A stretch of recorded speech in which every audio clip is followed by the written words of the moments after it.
Hi everybody, welcome to my channel. I'm going to start reacting to world events from the perspective of somebody that is working towards becoming a therapist. I am currently getting my master's degree and I will then get licensed as a licensed clinical social worker. Areas of interest for me are forensic psychology.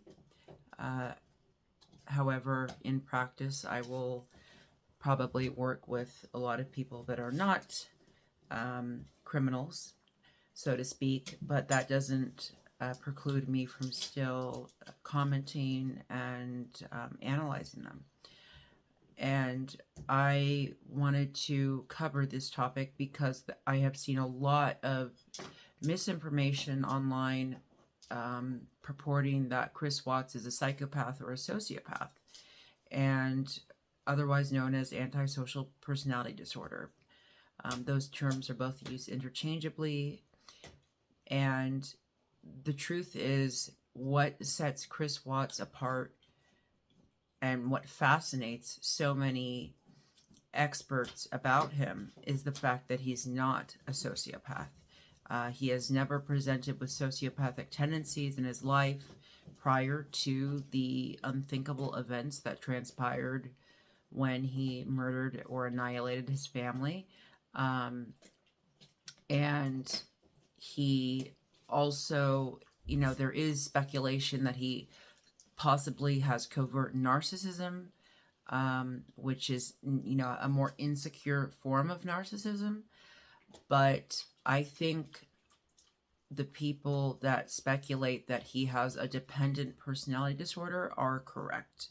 He seems to have a very malleable personality where he's very highly influenced by strong women, strong individuals.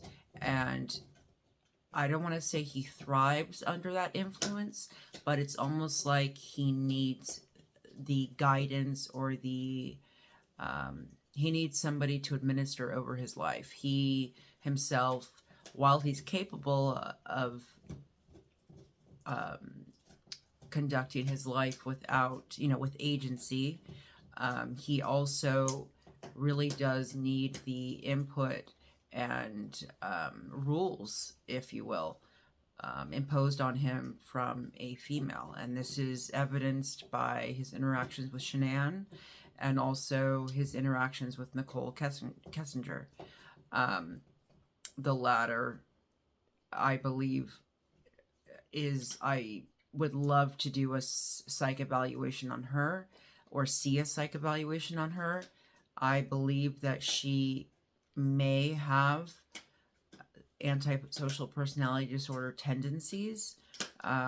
This is speculation, of course, on my part, but the fact that she was, I don't want to say stalking, but she was looking up Chris and Shanann for over a year before she actually set up a meeting with Chris speaks to her her degree of, manipulation.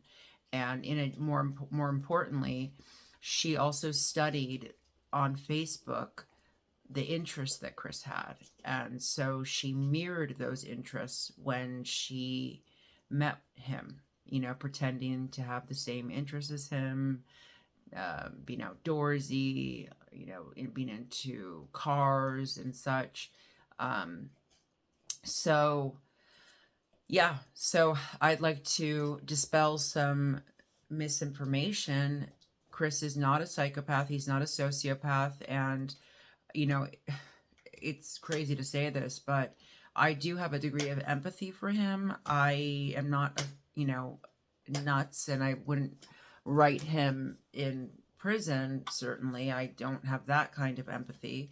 But I feel that he believed that the only out of his marriage that he viewed in a sense as a prison, because he was so amenable, so agreeable, and so dependent on Shanann, even despite when he wanted to rebel, and which he did so by having an affair, and eventually came to the point where he wanted out, he did not know how to do so because he was so incredibly passive. They even mentioned both Shanann and Chris that they actually never had a fight. They had a fight, I believe, once, and it was over him talking to a girl early in their relationship. But outside of that, they never had fights. So, and that's not normal because, I mean, every single relationship will have disagreements and fights. You don't need to have knockdown, drag out fights to be a normal relationship. I'm not talking about explosive fights where abuse is occurring, but it's very normal to have fights, disagreements, and confrontations with your partner or spouse. So I think that, yeah, he deviates from the norm greatly. He's not a typical killer of this caliber. So I think this is something very interesting to study so we can hopefully try to prevent things like this from happening again. Because once again, it's one thing when you have a personality disorder. Personality disorders cannot be treated. These people are how they are. It's not like anxiety that can be managed. You either have a personality disorder or you don't. And these people don't respond to therapy. They don't respond to medications. So yeah, that's what I want to say. And I might make another video that discusses more in depth about his condition, which I believe he has dependent personality disorder, and I'd love to hear your thoughts. Thank you so much.